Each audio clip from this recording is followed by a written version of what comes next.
Daniel Mercer believed it was just another quiet patrol. But within hours, his name would ignite a debate so fierce it split Wyoming into two sides that refused to see eye to eye. Officer Daniel Mercer was known in his department for sticking to routine, following the same path every evening as he drove through the quiet roads of rural Wyoming. It was a place where most nights passed in silence, where the biggest concerns were speeding trucks on long highways and stray cattle blocking the road. On one particular evening, the air felt heavier than usual, thick with cold and a strange stillness that even Mercer noticed. Dispatch reported a single call about a vehicle parked near a closed gas station on the edge of town. It sounded like nothing, just another late-night check, something officers did countless times without incident. Still, Mercer adjusted his patrol route and headed there, unaware that his simple decision to go alone would become the center of a storm. As he pulled up, the gas station lights were off, and the building stood in silence against the dark sky.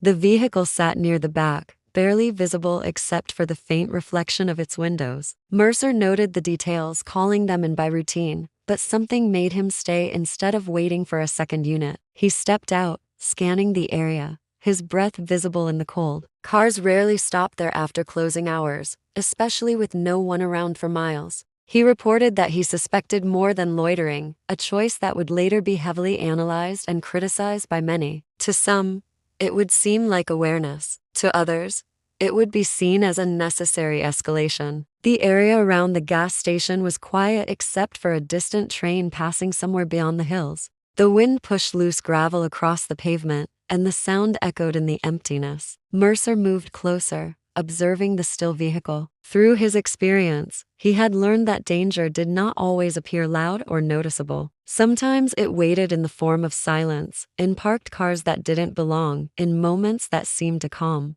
Those were the thoughts running through his mind when he made his report, marking the situation as potentially serious. Nothing unusual had happened yet, but by acting early, Mercer unknowingly set off a chain of events that would soon go far beyond a small-town patrol. His decision to take control without backup would be recorded in official logs, questioned by investigators, and discussed by people who were not even there. That quiet evening, under dim station lights and a sky without stars, Mercer believed he was following instinct. In reality, he was stepping into a moment that would divide his entire state. News of the incident reached residents before any official statement was released. Rumors formed quickly, spreading through local diners, online forums, and neighborhood conversations. People tried to piece together what happened based on fragments of information, each version sounding slightly different depending on who told it. Some described Mercer as a dedicated officer who took initiative when others might hesitate. Others painted him as overly eager, someone who acted without considering the consequences. With no clear explanation from authorities, the community filled the silence with speculation, and tension slowly began to rise. The small town that once felt united by routine now felt divided by uncertainty.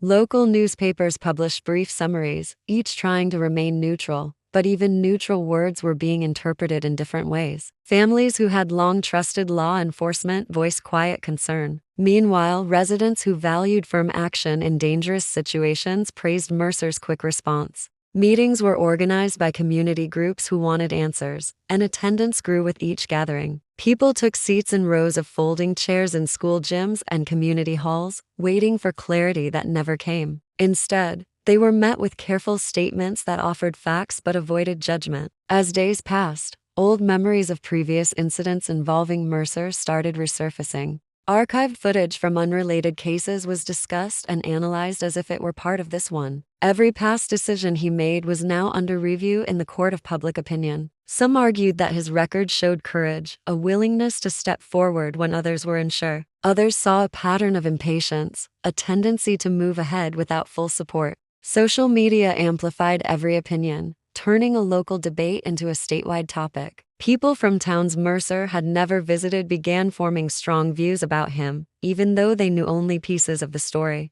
The gas station incident was no longer seen as a simple moment of patrol. It had transformed into a symbol of something larger, something that touched on fear, authority, and responsibility. The town's atmosphere shifted, and conversations took on a sharper tone. Friends who once agreed on most things found themselves on opposite sides of the argument. Trust, once taken for granted, now felt fragile. Without realizing it, Mercer's split-second decision had become more than an officer's judgment call. It had become a question of what kind of protection people expected and what they believed was justified in the name of safety. Investigators from outside the county were brought in to review the case with fresh eyes. Their goal was to remove any possibility of bias, but their presence alone created new waves of speculation. People wondered why outside help was necessary if the situation had been straightforward. The investigation began with body cam recordings, patrol logs, and radio transmissions from that night.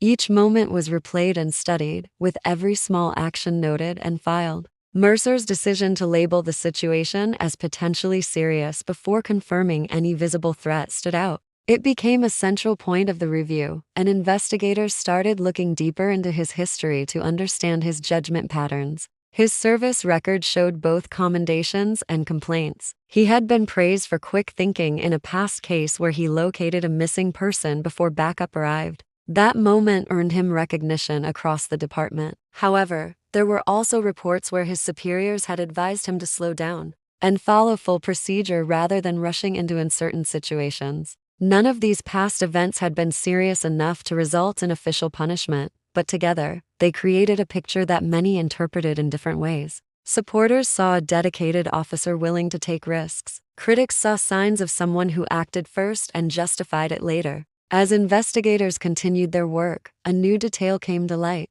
The vehicle Mercer approached that night was tied to a minor theft case involving stolen tools from nearby construction sites. It was never linked to violent crime, but it was under quiet observation by regional authorities. This detail changed how some people saw the situation. For a moment, it shifted attention away from Mercer's judgment and toward the possibility that he had stumbled onto something more significant than a routine patrol call. People began questioning whether he had sensed something real or whether the connection was being highlighted afterward to justify his actions. Still, despite this new development, the main concern remained the same. Investigators wanted to know whether Mercer had followed the correct sequence of steps or whether he had overstepped the limits of protocol. Internal documents were reviewed, comparing his actions with official training guidelines. Every decision from the moment he stepped out of his patrol car was dissected. The more the investigation revealed, the more opinions continued to split.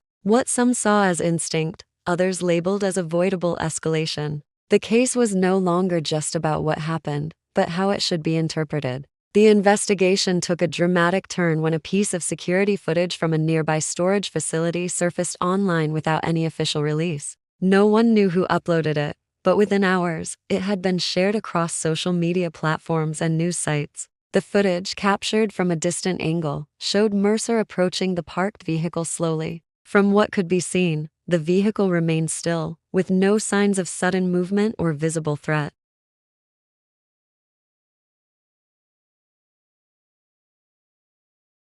The footage lacked audio, leaving gaps in understanding, but that did not stop people from forming immediate opinions. Across Wyoming, the video was replayed repeatedly, analyzed by viewers who paused and zoomed in as if they were part of the investigation themselves. Online posts began accusing Mercer of exaggerating the situation, claiming that the footage proved there was no real danger. Others pushed back, arguing that a silent video could not capture what an officer might perceive in person. News programs aired segments comparing the video to official statements, placing them side by side to highlight differences. Experts were invited to give commentary, and their varied interpretations only fueled more division.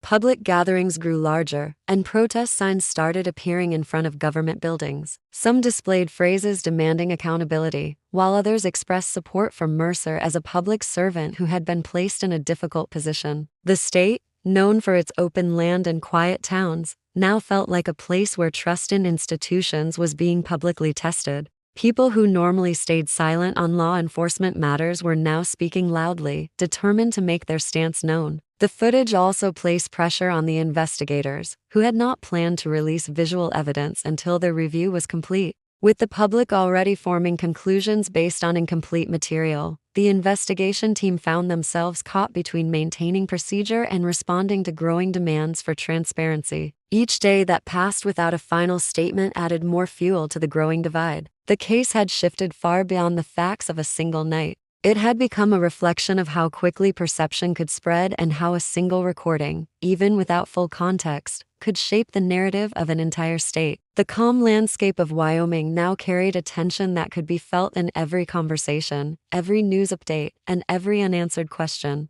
The official conclusion was released after weeks of statewide debate, but instead of bringing closure, it left people more divided than before. The review stated that Officer Mercer would not face criminal charges because investigators could not prove any intent to cause harm. However, the report clearly noted that he had failed to follow essential procedure by acting alone and escalating the situation before confirming any real threat. As a result, he was removed from active duty and reassigned to administrative tasks, with no clear indication of whether he would ever return to patrol. The decision was framed as a disciplinary measure meant to reinforce protocol rather than punish him as a criminal. For some, the announcement confirmed what they had believed from the beginning. They saw the decision as a small step toward accountability, a sign that officers should not be allowed to act without consequence, even in quiet towns where oversight was usually minimal. Others saw it as a harsh response to a moment of judgment under pressure, believing that Mercer was being treated unfairly to satisfy public outcry. They argued that removing him from the field sent a message that officers should hesitate rather than act when faced with uncertainty. The final report was shared online and through local news channels, where every sentence was examined and interpreted through personal belief rather than legal wording. People highlighted different lines to support their stance. Some focused on the mention of procedural failure. Others emphasized the part that cleared him of criminal intent. Even after the state declared the case closed, conversations continued in coffee shops, homes, and town meetings. Neighbors still exchanged quiet glances when the subject came up, knowing that opinions had already formed deep roots. Mercer himself did not make any public appearance following the release. His absence became its own subject of discussion. Some claimed it was proof he felt guilty. Others believed he had been advised to stay silent to avoid further conflict. In time, life in Wyoming returned to its routine pace, but the impact of that single decision remained. The gas station incident was remembered not just for what happened, but for what it revealed. It showed how quickly belief could replace fact, how easily trust could fracture, and how one moment on a quiet night could echo across an entire state. The case faded from headlines, but it stayed alive in memory, leaving a subtle but lasting mark on Wyoming's sense of justice and unity.